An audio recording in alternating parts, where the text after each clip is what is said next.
Okay વિદ્યાર્થી મિત્રો, દાખલા નંબર 13. ઓકે, હેનરીના નિયમ ઉપર આધારિત છે. હેનરીનો નિયમ તમને આવડવો જોઈએ. અસલ તાપમાને વાયુની પ્રવાહીમાં દ્રાવ્યતા એ દ્રાવણની સપાટી ઉપર રહેલા વાયુના આંશિક દબાણ ઉપર આધાર રાખે છે. એટલે કે દ્રાવ્યતા છે એ વાયુનું જે આંશિક દબાણ છે એના ઉપર આધાર રાખે છે, એના સમપ્રમાણમાં હોય છે. ઓકે વિદ્યાર્થી મિત્રો, હવે અહીંયા જોઈ શકો છો કે 6.56 ગુણ્યા 10⁻³ ગ્રામ ઇથેનનું દ્રાવણનું આંશિક દબાણ વિદ્યાર્થી મિત્રો આપ્યું છે કે 1 બાર છે.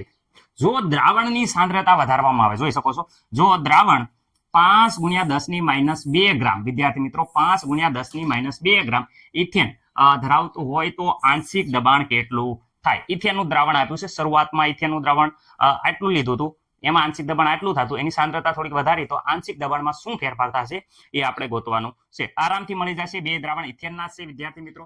તો અહીંયા પહેલા તો હેનરીના નિયમ મુજબ આપણે એ કહેવાય કે દ્રાવણમાં ઓગાળેલ વિદ્યાર્થી મિત્રો જે પદાર્થ છે એનું દળ વિદ્યાર્થી મિત્રો એ શેના ઉપર આધાર રાખે છે? આંશિક દબાણ ઉપર આધાર રાખે છે. તો વિદ્યાર્થી મિત્રો હું અહીંયા વાત કરું છું કે દ્રાવણમાં ઓગાળેલ રેડી પદાર્થનું દળ એ કેના ઉપર આધાર રાખે છે? તો વિદ્યાર્થી મિત્રો દ્રાવણમાં ઓગાળેલ પદાર્થનું દળ છે એ વિદ્યાર્થી મિત્રો આંશિક દબાણ, જે આપણે આંશિક દબાણ છે એના સમપ્રમાણમાં હોય છે. કારણ કે વાયુની દ્રાવ્યતા એ વાયુના આંશિક દબાણ ઉપર આધાર રાખે છે. આંશિક બાષ્પ દબાણ ના શું હોય છે વિદ્યાર્થી મિત્રો? આંશિક બાષ્પ દબાણના સમપ્રમાણમાં હોય છે. રેડી? આમાં મને નથી લાગતું કે કોઈને કઈ પ્રોબ્લેમ હોય. રેડી? ઓકે, ચલો હવે વિદ્યાર્થી મિત્રો અહીંયા હું વાત કરું છું જે રકમ આપી એના આધારે આપણે જોઈએ છે. તો પદાર્થનું દળ એ આંશિક દબાણના સમપ્રમાણમાં હોય છે. તો અહીંયા કહી શકાય કે પદાર્થનું જે દળ છે, પદાર્થનું વિદ્યાર્થી મિત્રો દળ છે એના બરાબર સલેશે દૂર કરવી તો હેનરી અચળાંક KH વિદ્યાર્થી મિત્રો, અને આંશિક દબાણ તમને બધાને ખબર છે P. ઓકે રેડી સર, અમને ખબર પડી. પદાર્થનું દળ પહેલે ઇથેન માટે વાત કરે છે. તો જો અહીંયા ઇથેન, બંને વખતે વિદ્યાર્થી મિત્રો ઇથેનની સાંદ્રતા અલગ અલગ છે. ઇથેનનું દળ તો પહેલી વખતે જે દળ છે એ વિદ્યાર્થી મિત્રો 6.56 ગુણ્યા 10⁻³ વિદ્યાર્થી મિત્રો એકમ લખી નાખીએ. સર લખી નાખો, મજા આવે. ગ્રામ. ઓકે વિદ્યાર્થી મિત્રો, અહીંયા KH જે ગોતવાનું છે. આંશિક દબાણ તો વિદ્યાર્થી મિત્રો અહીંયા 1 બાર આપેલું છે, તો 1 બાર. ઓકે વિદ્યાર્થી મિત્રો રેડી છે સર? બીજી વાર આવું આપ્યું છે એવું? ચલો જોઈ લઈએ બીજી વાર શું આપ્યું છે.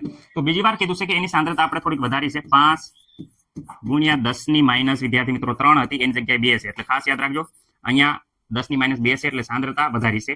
તો વિદ્યાર્થી મિત્રો અહીંયા બરાબર તો હેનરીના નિયમ પ્રમાણે યાદ આવશે કે S × P. અહીંયા P આંશિક દબાણ અહીંયા આપેલું નથી, ગોતવાનું છે. ઓકે સર, તો હવે દાખલો તો હવે ભલામણ દરેક છોકરાને આવડી જાય, બધાને આવડી જાય, કાંઈ મૂંઝાવાની જરૂર છે નહીં. ઓકે, શું કરવાનું? તો આ જે છે એમાંથી KS ગોતી લો.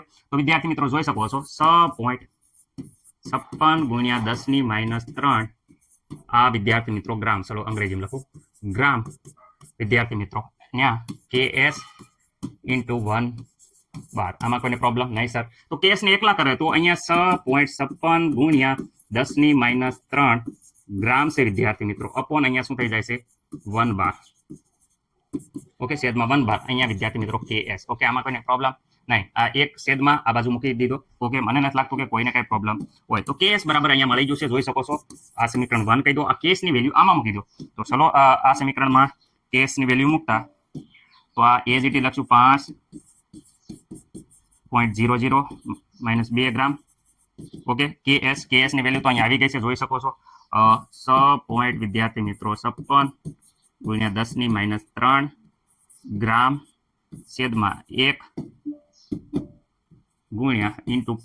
ગુણ્યા P કરો × P કરો. આ બધું સામેની સાઈડમાં મોકલી દો તો વિદ્યાર્થી મિત્રો તમને ખબર જ છે કે અહીંયા 5.00 10⁻² ગ્રામ છેદમાં વિદ્યાર્થી મિત્રો વાત કરે તો છેદમાં અહીંયા જોઈ શકો છો કે 6.56 ગુણ્યા 10⁻³ ગ્રામ.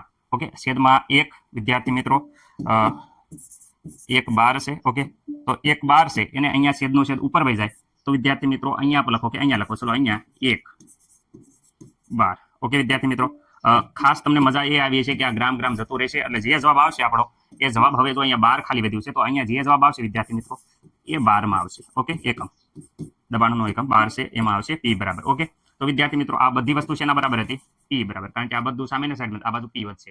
ઓકે, તો આ કેલ્ક્યુલેટરમાં વ્યવસ્થિત રીતે તમે સાદુરૂપ આપશો અહીંયા થઈ જશે 7.621. વિદ્યાર્થી મિત્રો તમે વ્યવસ્થિત રીતે જવાબ કેલ્ક્યુલેટરમાં સાદુરૂપ આપશો એટલે આ તમારો જવાબ આવશે. ઓકે, 7.621 બાર. ઓકે વિદ્યાર્થી મિત્રો, જે માંગેલું વિદ્યાર્થી મિત્રો વાયુનું આપણે આંશિક દબાણ છે. ઓકે, કેટલું થાય તો 7.621 બાર જેટલું વાયુનું આંશિક દબાણ થશે. ઓકે વિદ્યાર્થી મિત્રો.